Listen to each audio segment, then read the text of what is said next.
Hi, hello everyone. My name is Vivek. I am a software developer here at Kasten, and in this particular session, we are going to look into how we can use K10 to protect our Amazon RDS databases. If we talk about K10, it's an enterprise grade data management platform that can be used to resolve a lot of challenges when it comes to running stateful workloads on top of Kubernetes. So some of the use cases that we are going to look into are application mobility, backup and restore, etc. So if we talk about a stateful application, a stateful workload that is running on your Kubernetes cluster, and you want to backup and restore that application, K10 can be very easily used to back up that application and restore it either on the same Kubernetes cluster or on a different Kubernetes cluster. Now, if we talk about backing up that backup can either be logical backup, it can either be application consistent backup, or the way you want it to be. uh, the other thing that I want to talk about is data mobility. So for example, if you have an application, a stateful workload running on your Kubernetes cluster, and you want to migrate that application to another cluster, you can very easily achieve that using K10. So you can back up that application, you can export the data to let's say a centralized location, and then you can get it restored on the target cluster. Now, before moving into other slides, let's go ahead and try to get familiar with the K10 dashboard. So if we talk about protecting a workload or protecting an application, K10 treats every Kubernetes namespace as an application. So as soon as you create a Kubernetes namespace, K10 will automatically be able to discover that namespace, and K10 would treat that namespace as an application. Now, if we talk about managing that application, we can either click on applications to see all the applications, and then for every application, there is a snapshot button. That snapshot button can be used to snapshot that application, or we can create a policy for that particular application. And benefits of creating a policy are we would be able to specify backup frequency, we can specify retention of those backups, etc. So those are the two things that we see here, applications and policies. And if we click on applications, we should be able to see all the applications, and then we would also see create a policy button for every application. The other thing that I wanted to talk about is location profiles. So for example, let's say if you want to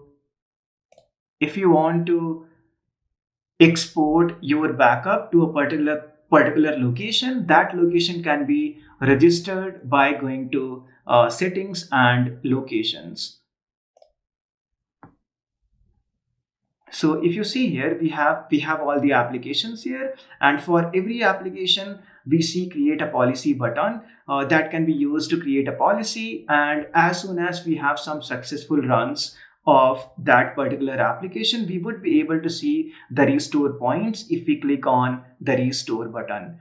So now that we have a very basic understanding of K10 setup, let's go ahead and try to look into how we can integrate K10 with Amazon RDS. So I have already created a Postgres Amazon RDS instance here. If you see, this is the instance that we are going to take a snapshot of. So we will have to, once we have the Amazon RDS instance, what we will have to do is we will have to create a config map with the details of the RDS instance. And obviously this config map is going to be inside a Kubernetes namespace. Once we have the config map, we will also have to create a secret with the database credentials of the database that we just saw.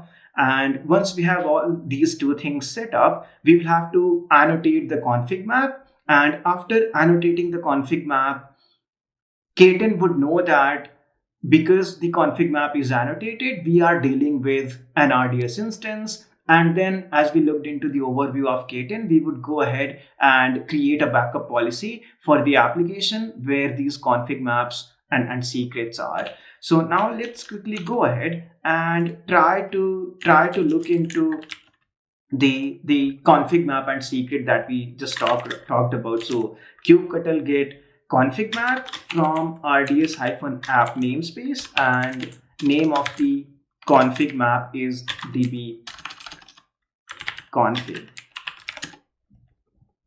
And inside this particular config map, we have specified the details about the RDS instance that we saw here.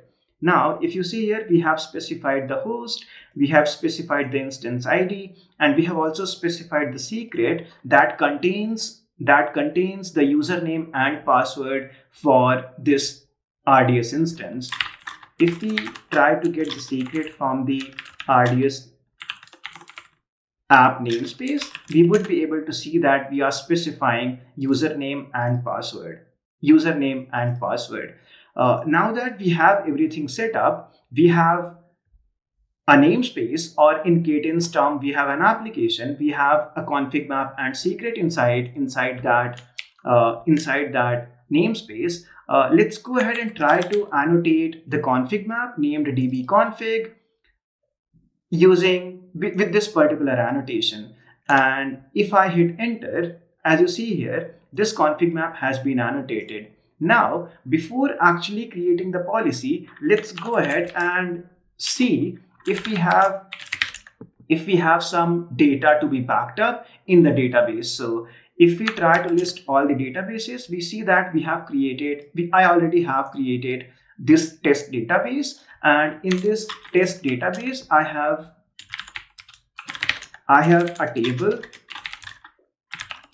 that has some dummy records. Now that we have the application ready, we have an RDS instance with some data. Let's go ahead and try to create the policy for the specific application. So this is the application that we are interested in. So create a policy. And if you see here, we are specifying the name of the policy. We are also specifying which particular Kubernetes namespace or application this policy is going to select.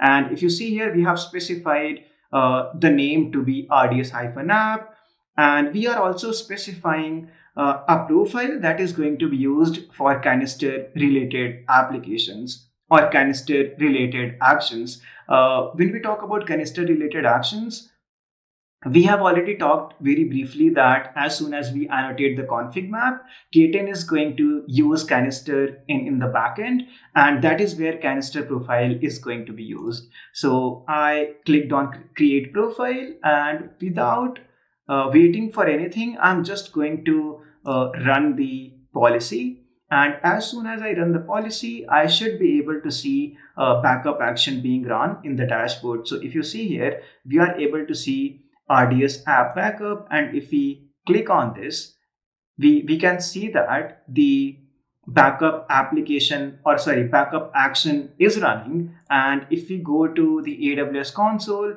we should be able to see that this particular RDS instance is being backed up. So this backup action is going to take some time.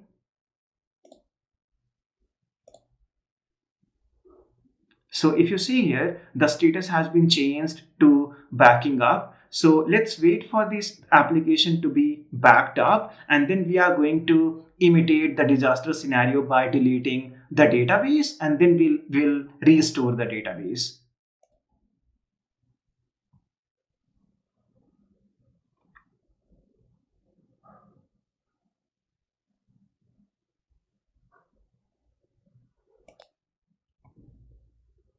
Okay, so the backup action has been completed successfully. And if we go to the AWS console, we can also see that the status has been changed to available.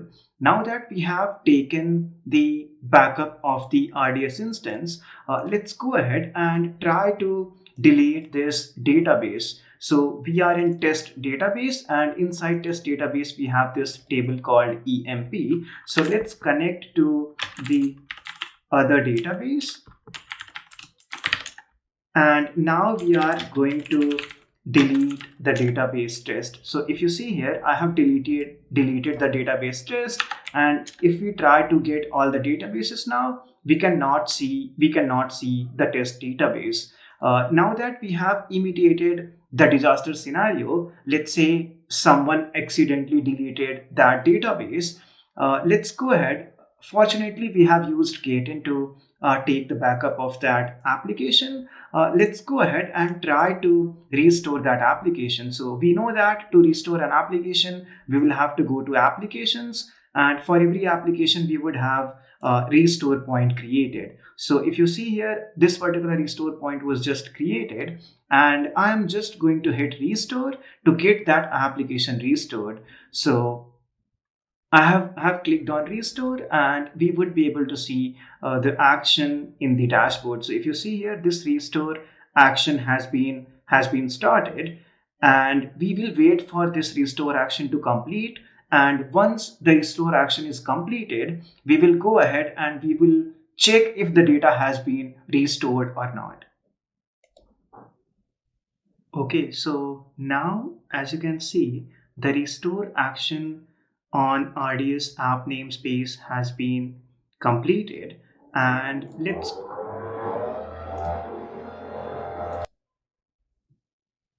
since the restore action has been completed, let's go ahead and try to exec into, or try to get the PC equals shell for this particular database and check if the data has been restored or not. So first of all, let's list all the databases, and if you see here, test database has been restored successfully, and let's connect to the test database.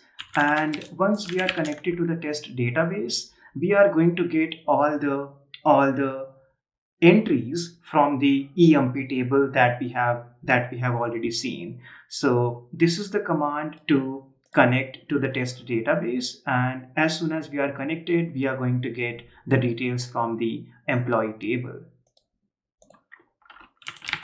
Now that we are in the test database, let's get all the details from the EMP table. And as you can see here, we were successfully able to restore the content of the table EMP.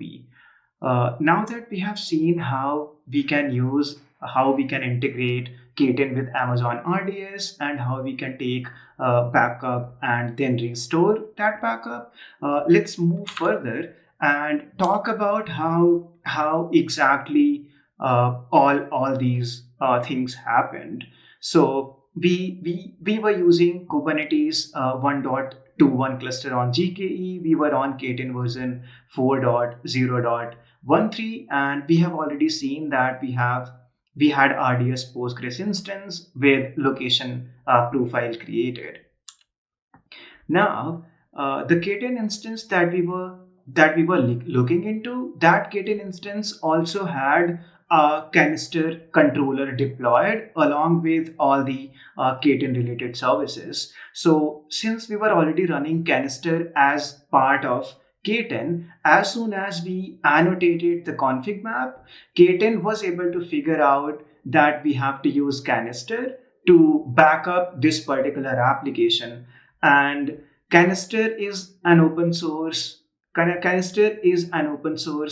project by Kasten that can be used to perform application level data operations on Kubernetes.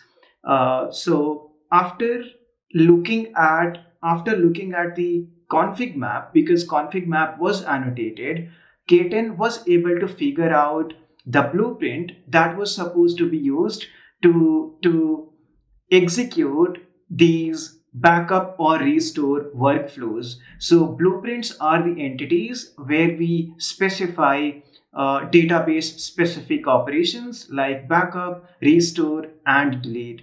So again, if I try to summarize this very quickly, canister controller runs as part of K10, and because we have annotated config map, K10 was able to figure out that we have to use canister, and it created canister blueprint behind the scenes. And canister blueprint is the entity, I would say, that contains database specific workflows, backup, restore, and delete.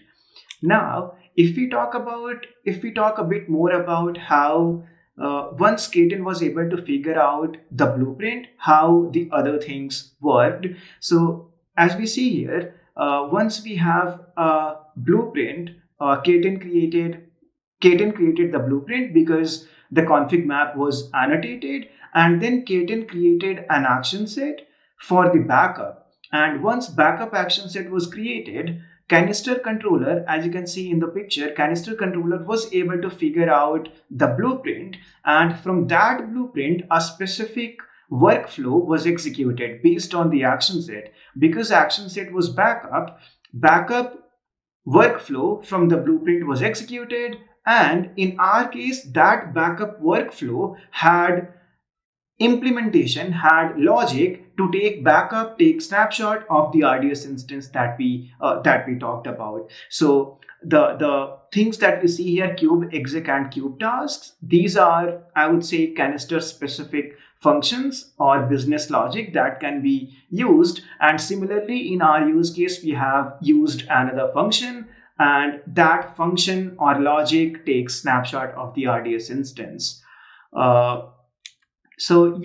This is what I wanted to show in this particular session. Thank you so much for listening in. To get to know about more details, you can visit the official documentation of Kasten and K10, Kasten and Canister. If you want to get your hands around K10, we have a free version of K10 available as well. You can go to kasten.io to actually install K10 and get your hands around it. You can also go to learning.kasten.io to actually get your hands around some Kubernetes workshops and how you can leverage K10 to back up your application. So this is what I wanted to talk about in this session. Thank you so much for watching. If you have any question, please feel free to reach out to us. Thank you.